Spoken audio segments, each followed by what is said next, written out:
Salam sejahtera untuk kita semua. Pelajaran Sekolah Sahabat dengan tema utama 3 Pekabaran Kosmis. Pelajaran ke-7, Menyembah Sang Pencipta. Kamis 11 Mei, Sang Pencipta di kayu salib. Betapapun kita bisa dan mengagumi serta menyembah Tuhan sebagai pencipta kita, ada yang lebih dari itu.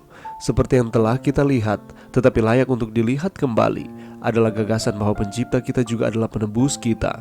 Tuhan yang menciptakan kita adalah Tuhan yang sama yang menebus kita. Tuhan yang berkata, baiklah kita menjadikan manusia menurut gambar dan rupa kita, adalah oknum yang sama yang di kayu salib berseru Eli Eli lama sabachthani, artinya Allahku Allahku, mengapa engkau meninggalkan aku? Membicarakan tentang alasan untuk takut akan Tuhan, atau terlebih lagi untuk memuliakan Dia dan juga untuk menyembah Dia. Bagaimana kita sebagai manusia yang jatuh dapat secara memadai menanggapi kebenaran yang menakjubkan seperti ini? Apa yang bisa kita lakukan sebagai tanggapan? Kita diberitahu dalam pekabaran malaikat pertama apa yang harus dilakukan. Takutlah akan Allah dan muliakanlah Dia, karena telah tiba saat penghakimannya, dan sembahlah Dia yang telah menjadikan langit dan bumi dan laut dan semua mata air. Bacalah Yohanes 19 ayat 16-30. Catatan Yohanes tentang Yesus di kayu salib. Saat Anda membacanya, pikirkan ayat-ayat kitab suci yang telah kita lihat tentang Yesus sebagai pencipta, sebagaimana pribadi yang olehnya telah diciptakan segala sesuatu, yang ada di sorga dan yang ada di bumi, yang kelihatan dan yang tidak kelihatan, baik singgasana maupun kerajaan, baik pemerintah maupun penguasa. Segala sesuatu diciptakan oleh Dia dan untuk Dia. Bagaimana kita menanggapi ungkapan kasih Tuhan yang luar biasa ini?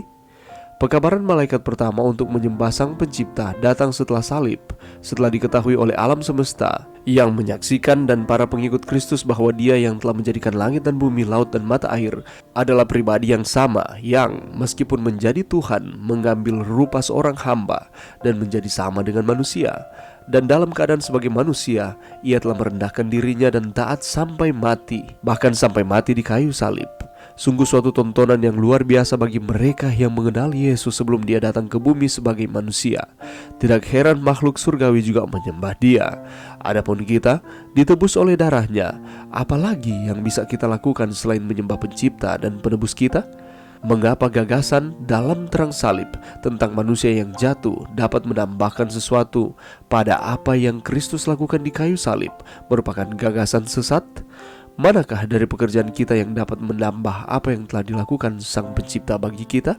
Pelajaran yang bisa kita dapatkan pada saat ini, mari kita lihat di dalam 1 Korintus 1 ayat 30. Tetapi oleh Dia kamu berada dalam Kristus Yesus, yang oleh Allah telah menjadi hikmat bagi kita, yang membenarkan dan menguduskan dan menebus kita. Pertumbuhan dalam pengetahuan tentang karakter Kristuslah yang menyucikan jiwa. Memahami dan menghargai karya ajaib penebusan mengubah Dia yang merenungkan rencana keselamatan. Dengan memandang Kristus, maka ia diubahkan menjadi gambaran yang sama dari kemuliaan menuju kemuliaan sebagaimana oleh Roh Tuhan. Memandang Yesus menjadi proses yang memuliakan dan menyucikan. Kesempurnaan karakter Kristus adalah inspirasi Kristen. Kristus jangan pernah berada di luar dari pikiran kita. Para malaikat berkata mengenai Dia, engkau akan menamakan Dia Yesus, karena Dialah yang akan menyelamatkan umatnya dari dosa mereka. Yesus, juru selamat yang indah, jaminan pertolongan, keamanan dan kedamaian, semua berada di dalam Dia. Dialah yang menghilangkan semua keraguan kita, kesungguh-sungguhan dari semua pengharapan kita.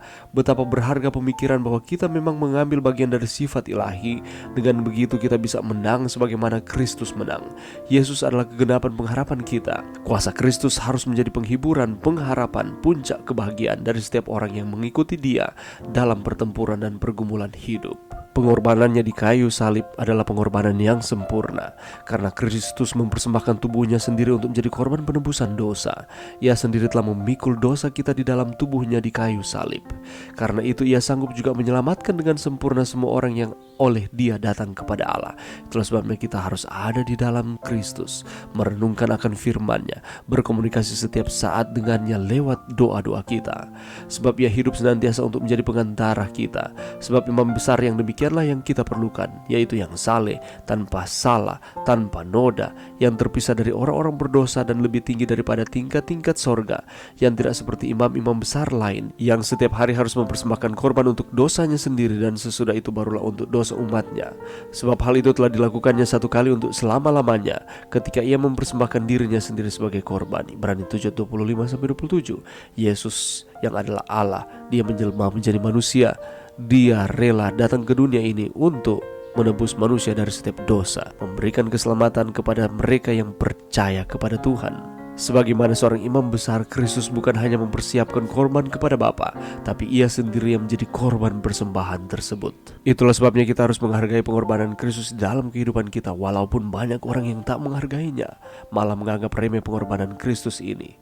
Jangan pernah sia-siakan pengorbanan Kristus di dalam kehidupan saudara dan saya, supaya kita yang telah mati terhadap dosa hidup untuk kebenaran. 1 Petrus 2:24.